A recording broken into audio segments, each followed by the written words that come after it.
오늘도 우리 한번 인사하십시다. 우리 앞 옆에 보시고 하나님은 당신을 사랑하십니다. 한번 인사하시겠습니다. 하나님은 집사님을, 권사님을, 장로님을 사랑하십니다. 여러분, 오늘은 홍해작전 특별 새벽기도회 제7일 응답받지 못하는 기도 두 번째, 지난 토요일에 이어서 두 번째 부분들을 조금 살펴보고자 합니다. 응답받지 못하는 기도가 어떤 기도인가 라고 했을 때 앞부분을 잠깐 살펴보시게 되면 정욕으로 쓰려고 잘못 구하는 기도이다. 또 죄가 있는 경우이다. 또 그 기도를 이루어 주시면 오히려 그에게 은혜가 적어질 경우에, 그럴 경우에 오히려 의도적으로 응답을 주시지 않으신다. 그리고 중언부언하는 기도이다 라고 하는 것을 지난 토요일 날 좀 우리가 생각해 보았습니다. 자, 오늘은 그 응답받지 못하는 기도 두 번째로서 추가하여서 계속해서 조금 더 생각해 보고자 합니다. 응답받지 못하는 기도가 어떤 기도인가 라고 했을 때 다섯 번째로 기도하고 나서 의심을 하는 경우입니다. 의심을 할 때, 의심을 한다라고 하는 것 도대체 뭘 말하는가? 의심을 한다라고 하는 것은 사실은 믿음이 결여되어졌다라고 하는 것을 의미하게 될 것입니다. 여러분, 우리가 믿음이 결여되게 되면 기도 생활이 중단이 됩니다. 이 기도 생활이 교착 상태에 빠지게 됩니다.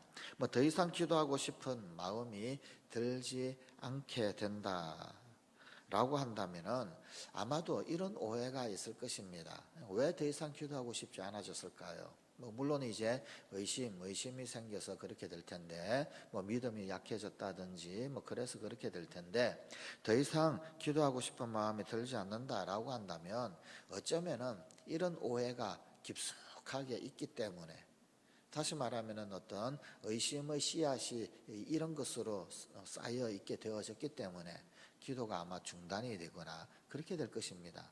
그런 어떤 몇몇 가지 오해들이 있는데, 어떤 오해냐면은 이런 오해들이 있을 수 있습니다.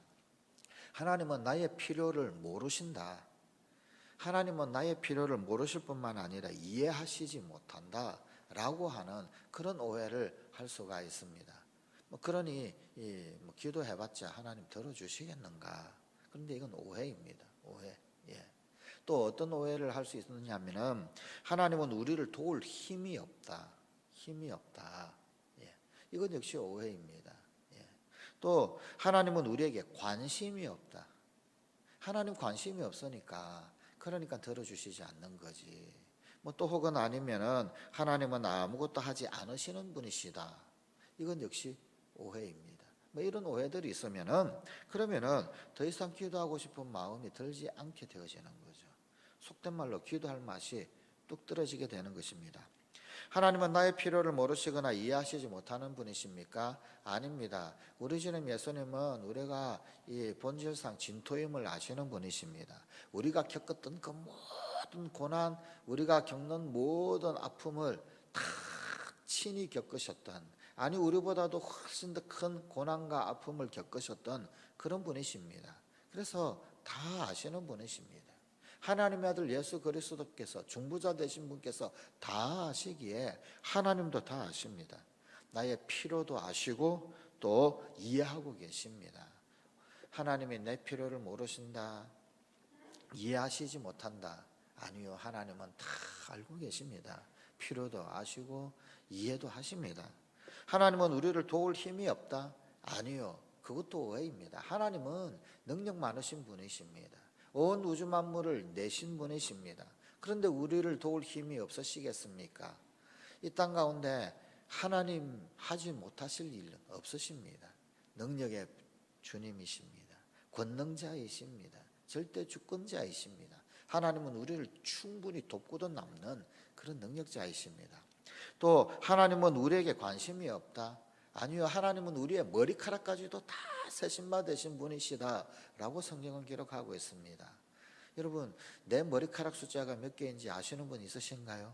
아무도 없어요. 하나님은 아십니다. 그 정도로 하나님은 세밀하게 우리에 대해서 알고 계시고 관심이 있으신 분이십니다. 오해입니다. 하나님은 아무것도 하지 않으시는 분이시다. 하나님은 온 우주 만물을 창조는 하셨지만 창조하고 난 다음에 그 다음에 그대로 그냥 내버려 두시는 분이시다. 아니요. 하나님은 아무것도 하시지 않는 분이 절대로 아닙니다. 우리를 돕기 위하여서 하늘을 달리시는 분이십니다. 하나님은 이 지구가 돌아가도록 하시는 분이십니다.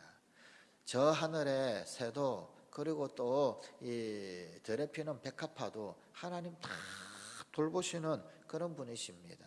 새가 살아갈 수 있도록 또 저 백합화가 아름답게 필 수 있도록 그렇게 다 하나하나 세심히 작동시키시는 분이십니다. 이 지구를 돌게 하시는 분이십니다. 하나님은 아무것도 하지 아니하시는 그런 분들이 아니십니다. 하나님에 대한 이런 오해가 없어야 합니다. 그래야 기도할 맛이 뚝 떨어지는 것 이런 것이 없을 수가 있습니다. 또 의심이 없을 수가 있습니다. 그런데 의심이 있게 되어지면 그러면 우리가 응답을 받지 못하게 되는 것입니다. 자, 야고보서 1장 6절의 말씀을 같이 한번 읽어보시겠습니까? 함께 한번 읽어보십시다. 시작. 오직 믿음으로 구하고 조금도 의심하지 말라. 의심하는 자는 마치 바람에 밀려 요동하는 바다 물결 같으니.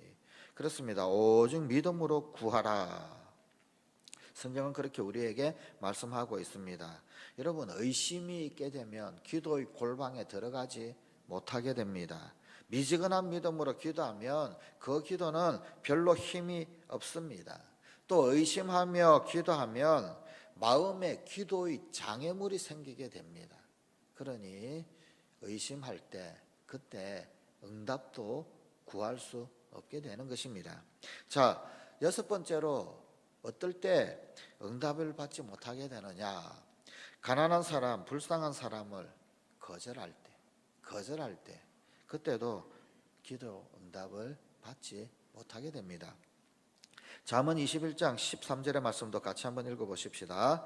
귀를 막고 가난한 자가 부르짖는 소리를 듣지 아니하면 자기가 부르짖을 때에도 들을 자가 없으리라. 그렇습니다. 여러분, 귀를 막고 가난한 자가 부르짖는 소리를 듣지 아니한다.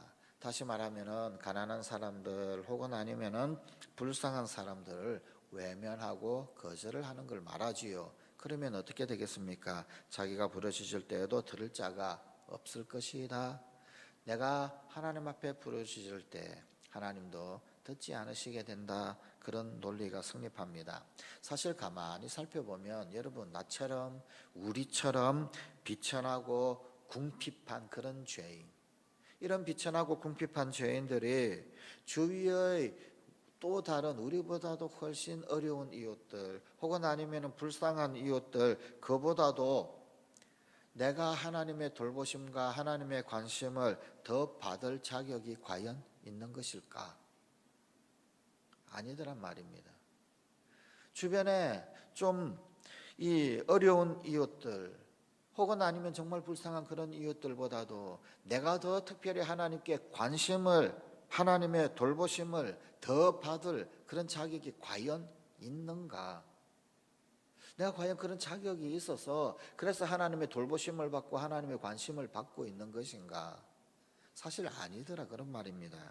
여러분, 우리는 그렇게 다른 어떤 사람보다도 더 뛰어난 또 어떤 하나님의 관심을 받을 만한 그런 자격을 갖추었기 때문에 그래서 하나님의 돌보심을 받는 것 아니단 말입니다. 거꾸로 가만히 보면은 어쩌면 그들보다도 더 궁핍하고 그들보다도 더 비천할 수도 있다 그 말입니다. 그런데 내가 무슨 어떤 특별한 자격이 있느냐, 그래서 나는 하나님 앞에 응답을 누리고 관심을 가진다 라고 생각을 하면 안 된단 말입니다. 그러니 가난한 사람, 불쌍한 사람을 거절하지 말아야 합니다. 거절을 하게 될 때 나 역시 거절을 받게 될 것입니다. 7번째로 응답받지 못하는 기도는 어떤 것인가? 다른 사람을 용서하지 않을 때도 기도 응답이 없습니다. 누군가에 대한 마음의 원한을 해결하지 않고서 드리는 그런 기도는 받지 못합니다. 그래서 마가복음 11장 25절에서 서서 기도할 때 아무에게나 혐의가 있거든 용서하라. 그리하여야 하늘에 계신 너희 아버지께서도 너희 허물을 사하여 주시리라 하시니라 라고 말씀을 하고 있습니다. 여러분, 이 어떤 혐의가 있거든 용서하라. 용서하고 그리고 기도할 때 그때 하나님께서도 허물을 사하여 주시고 그리고 심지어 기도가 열리게 되는 것이다. 그런 말입니다. 원한은 영적으로 뿐만 아니라 정신적으로 또 뿐만 아니라 심지어 이 원한이라고 하는 것은 우리 육체적으로도 우리를 해치는 독소입니다. 원한이 쌓여 있으면은 영의 독소가 쌓이게 되고 또 심지어 정신적으로 더 나아가서 육체적으로 독소가 쌓이는 것과도 같습니다. 그래서 우리의 영을, 우리의 정신을, 우리의 육체를 마침내는 상하게 만들고 아프게 만들고 병들게 만들어 버립니다. 그럴 뿐만 아니라 이 원한이라고 하는 것은 기도의 효과와 하나님과의 그 풍성한 관계 맺음을 해치는 아주 유해한 방해물입니다. 그게 원한입니다. 이 원한의 문제를 해결해야 합니다. 이 원한의 문제를 어떻게 해결할 수 있습니까? 용서로 해결합니다. 이게 용서가 되지 않으면은 이 원한이라고 하는 것은 해결이 되지 않습니다. 원수 갚으면 해결이 될까요? 아니요. 원수를 갚아도 두고 그 독소가 남아있게 됩니다. 이 독소는 용서로 해소될 수 있는 것이고 용서로 제거가 될 수 있는 것입니다.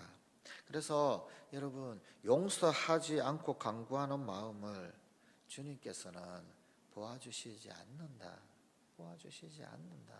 그렇게 기억을 하고 생각을 하고 용서를 해야 합니다.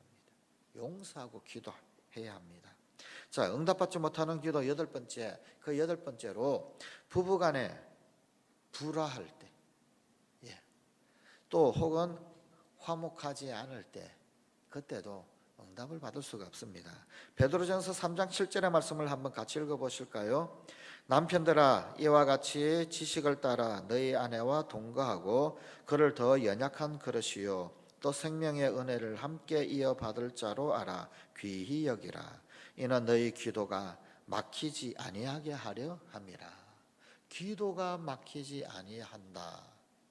어떨 때 기도가 막히지 않는다고요? 남편들 그리고 또한 아내들 그 사이가 불화하지 않을 때, 거꾸로 이게 불화하게 되면 기도가 막히게 된다라는 겁니다.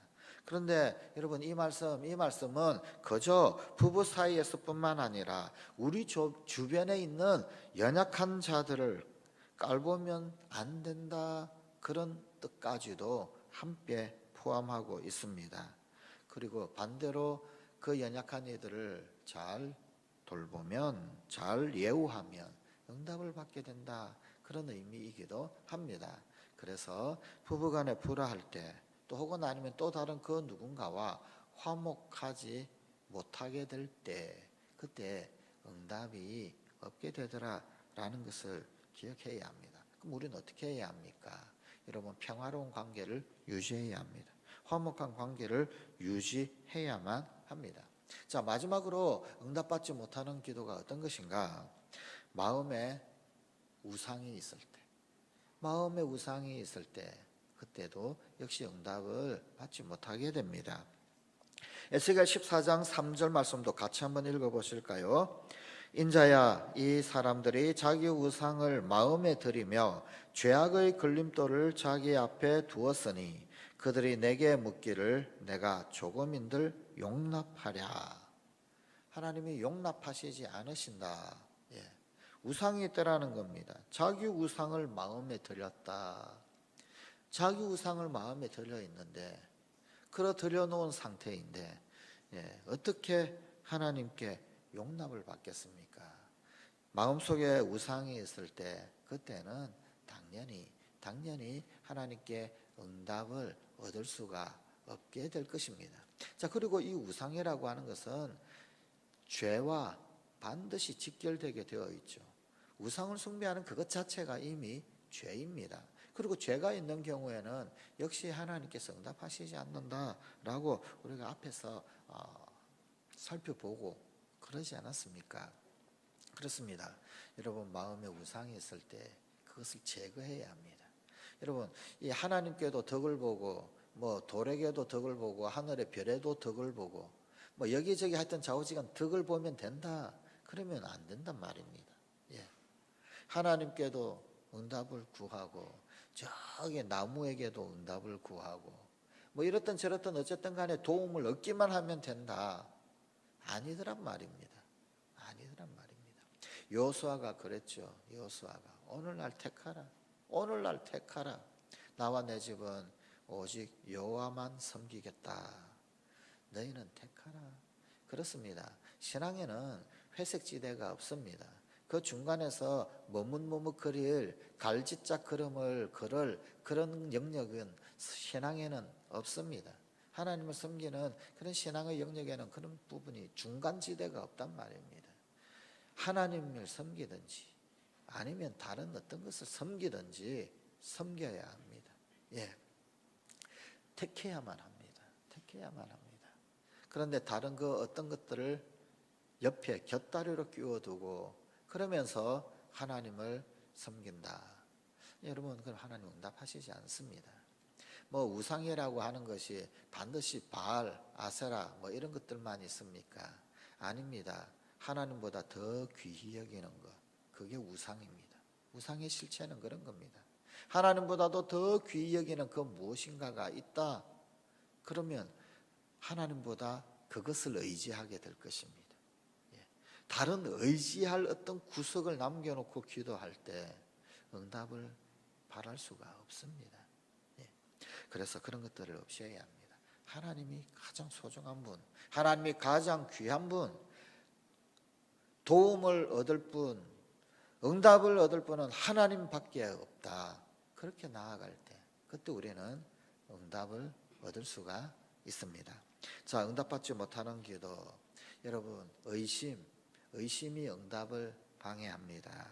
무엇보다도 거절하는 것, 가난한 사람, 불쌍한 사람을 거절하는 것, 그것이 응답을 방해합니다. 다른 사람에 대하여 원한을 품고 기도할 때 응답을 구할 수 없습니다. 용서해야만 합니다. 혹 불화할 때, 또 혹은 화목하지 않을 때, 그때도 응답을 기대할 수가 없습니다. 먼저 화평하고 난 다음 그리고 하나님 앞에 나아갈 일입니다. 무엇보다 우상이 있을 때는, 하나님보다 더 귀히 여기는 그 뭔가가 있을 때는, 또 하나님 득도 보고 또 다른 그 무엇 득도 보고 그렇게 양다리를 거쳤을 경우에는 그때는 역시 응답을 기대할 수가 없습니다. 오직 하나님이 가장 소중하고 귀중한 분, 그리고 하나님께로부터만 도움을 얻을 수 있을 그런 분으로 인정하고 주님 앞에 나아갈 때, 그때 우리는 응답을 누리게 될 것입니다. 오늘도 우리가 주님 앞에 응답을 얻는 그런 기도, 그렇게 주님 앞에 나아가실 수 있는 그런 우리 성관가족들이 되십시다. 기도하시겠습니다. 아버지 하나님, 오늘도 우리가 주님 앞에 응답 얻는 기도로 나아가는 우리 성관가족들이 되게 하여 주시옵소서. 우리의 기도가 허공을 때리는 기도가 결코 되지 않게 하여 주시옵소서. 의심을 품으면서 자꾸만 마음이 다른 곳으로 쏠리며 이리저리 기웃거리는 그런 기도, 가난한 사람, 불쌍한 사람을 거절한 채 나만 응답을 누리고 나만 도움을 받고 나만 공급을 받으면 된다, 그런 기도, 용서하지 못하고 원한 쌓인 가운데서 드리는 기도, 불화하고 화목하지 못한 상태에서 드리는 기도, 하나님보다 더 귀히 여기는 그 무엇 혹은 마음의 어떤 우상을 품은 채 드리는 기도, 그게 어떻게 기도가 되겠습니까? 하나님, 그것은 기도가 아니라 욕망의 표출에 불과한 것임을 다시 한번 깊이 되새깁니다. 오늘도 우리 하나님 앞에 살아있는 기도, 우리 주님이 최고요, 하나님 외에는 도움 얻을 리 없는 오직 주님만 바라보는, 주님 주신 거룩한 평강 가운데 올려드리는 그 기도로 주님께 도움을 얻는 우리 사랑하는 모든 성관 가족들 다 되게 하여 주시옵소서. 지금은 우리 주 예수 그리스도의 은혜와 아버지 하나님의 지극하신 사랑과 성령의 감화 감동 교통 충만 위로 풍성케 하심이 우리 사랑하는 모든 성관 가족들 가운데 함께 하시기를 축원하옵나이다. 아멘.